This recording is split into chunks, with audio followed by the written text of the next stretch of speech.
What's up, fellow collectors? Welcome back to the M.I.B.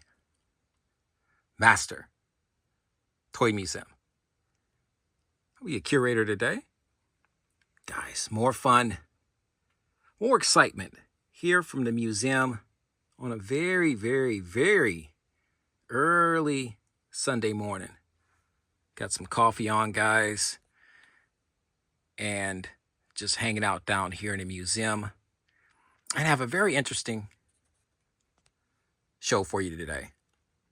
Something that we've all been discussing. I've been hearing a lot of talk about, guys, in all of the Mego groups, Facebook groups, and just general collectors talk across the board. Quality control, Type 2 bodies, Mego bodies, versus the new BANDLESS bodies that Mego has produced. A lot of complaints, a lot of back and forth, a lot of banter on both sides, good and bad, and indifferent, pluses and minuses.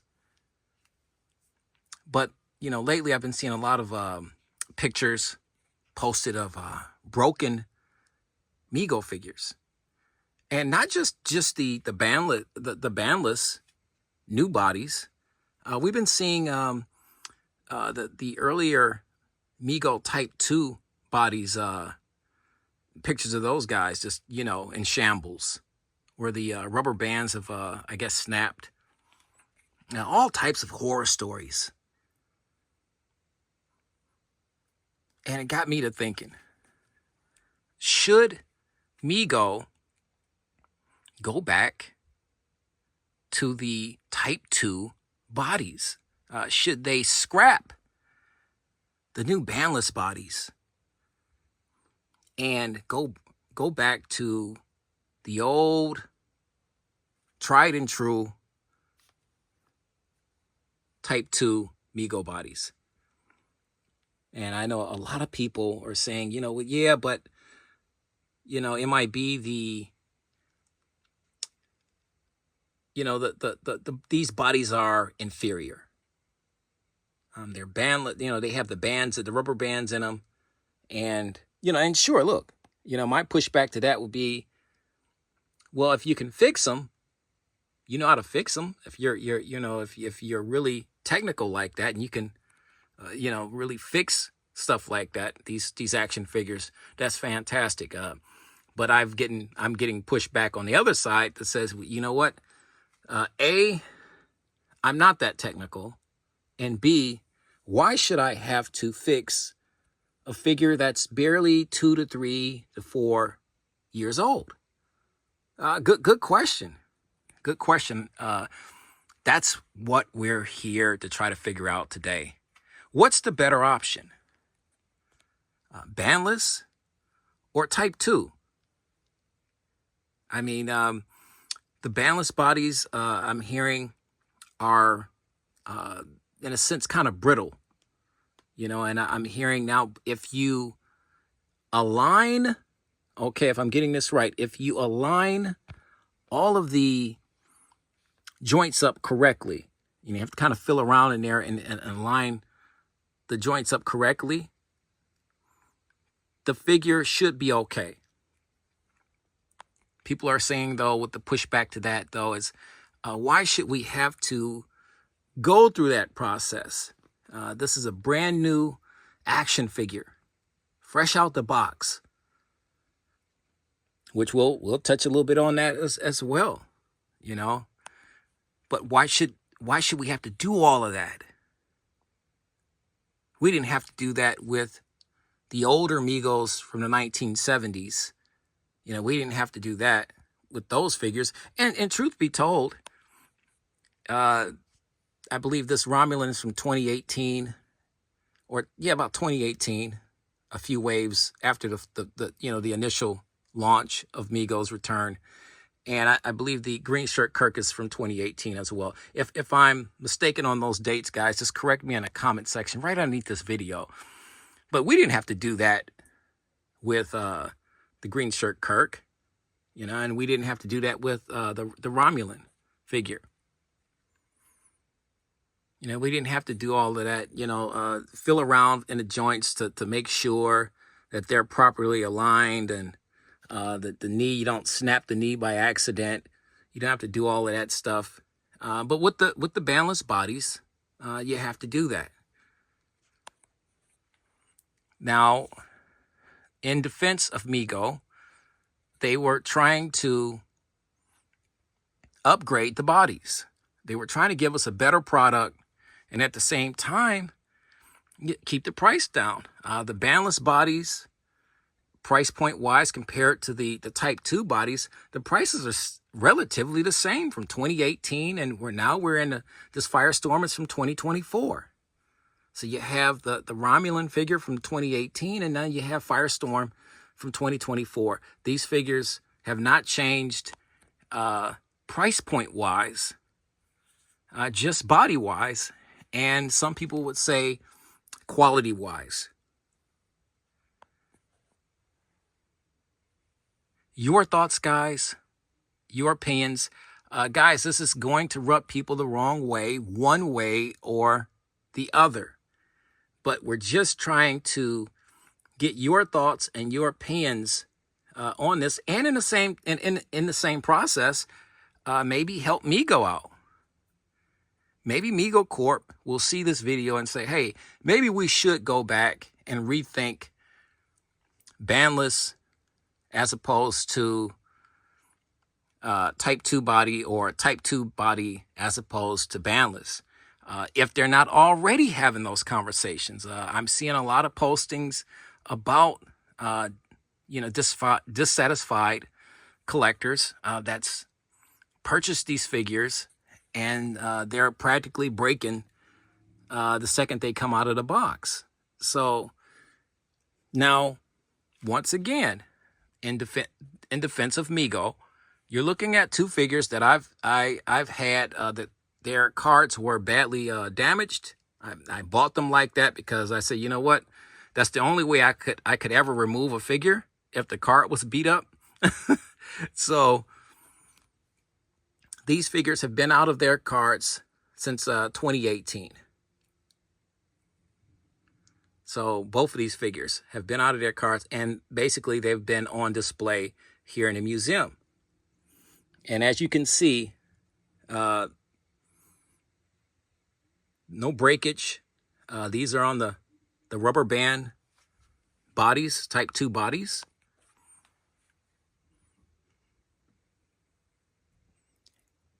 No breakage. You know, I don't handle these figures a lot. Like I said, they're just simply on display. If you've seen a few videos, you might have seen one or two of these figures in the background in the museum. But I don't handle these figures.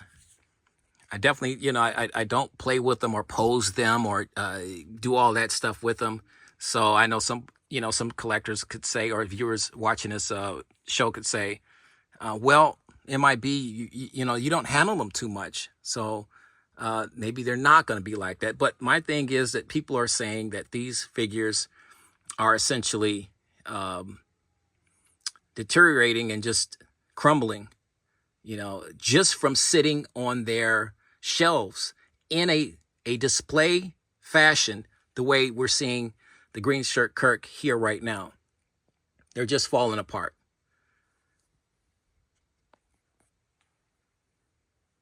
Should we have to fix practically brand new figures?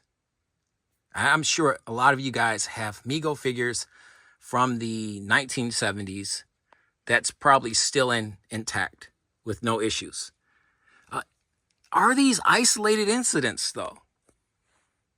Are these just isolated incidents? I mean, I'm sure there was 10,000 green shirt Kirks, and there were 10,000 Romulans. Maybe out of that 10,000 batch of these figures, maybe you have an isolated incident of maybe 200 to 300 figures not being properly manufactured or put together right in the factory. Is that possible? because you can clearly see that this figure is in fantastic condition since 2018, and we're in 2024, and he's no worse for the wear. He's in fantastic condition.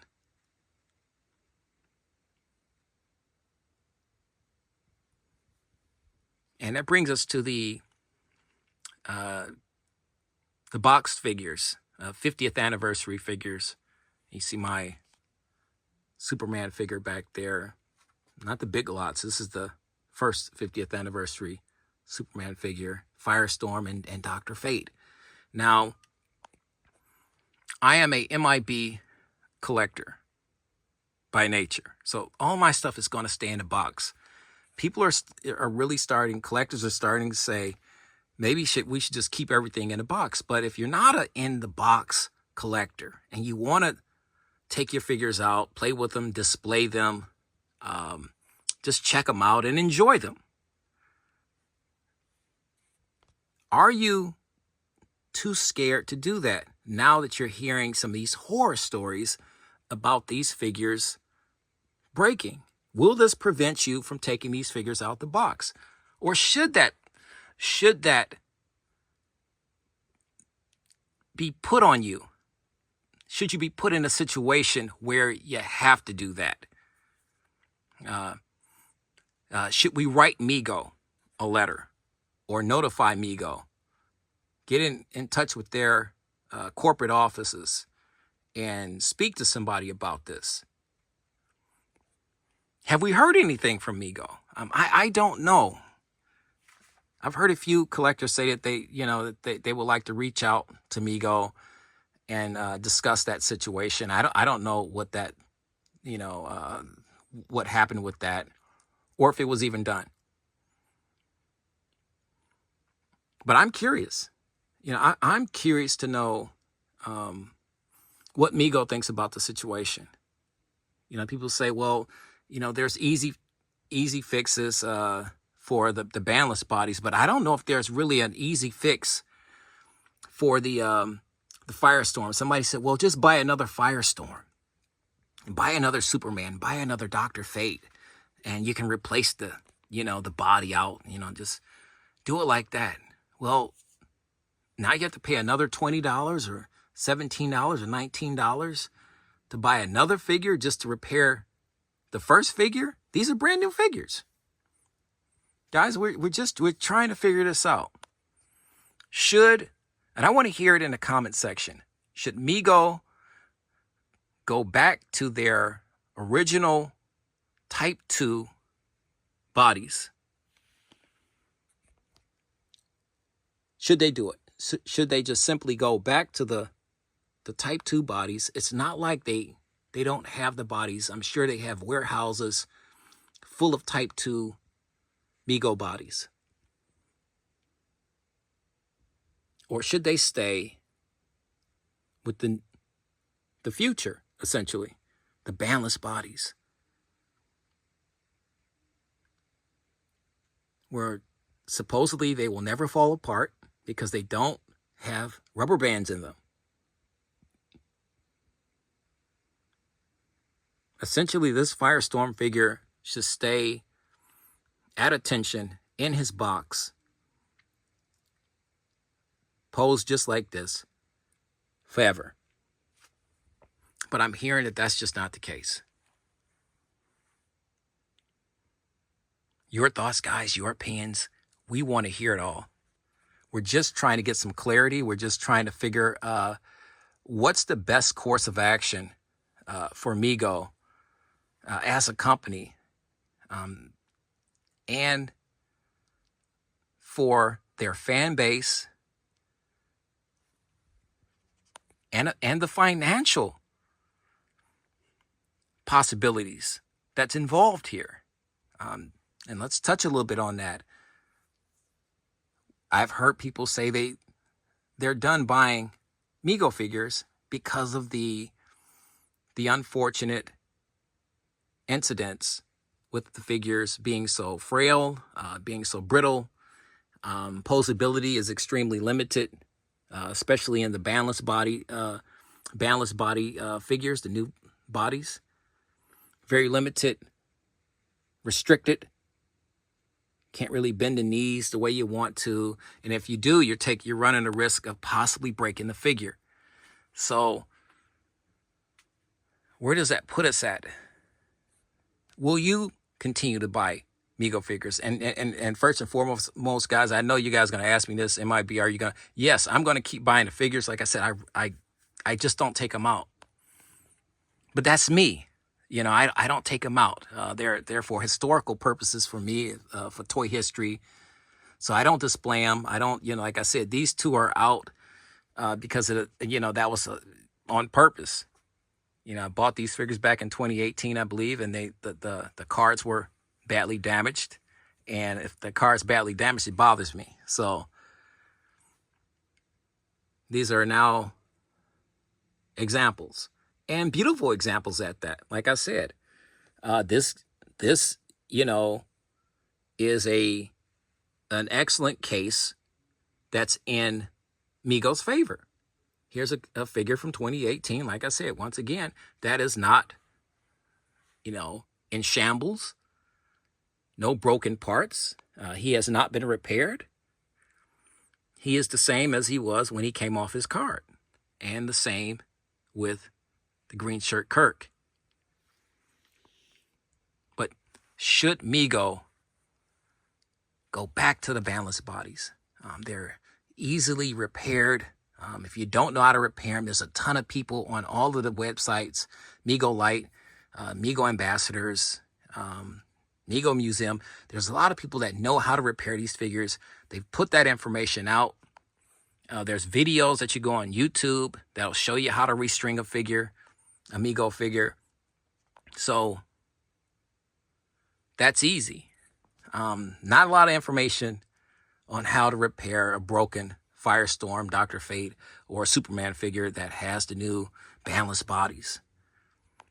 I want to hear your comments or your vote in the comment section right underneath this video, guys. Should Mego go back to the Type 2 bodies? That's what we're trying to figure out today here at the M.I.B. Master Toy Museum. Or should they stay with the future? The bandless bodies. Looks cool. Really cool. Your thoughts, guys, your opinions. We want all of it, guys. You know the routine. God bless. Stay safe. And by all means, keep collecting. Or will you?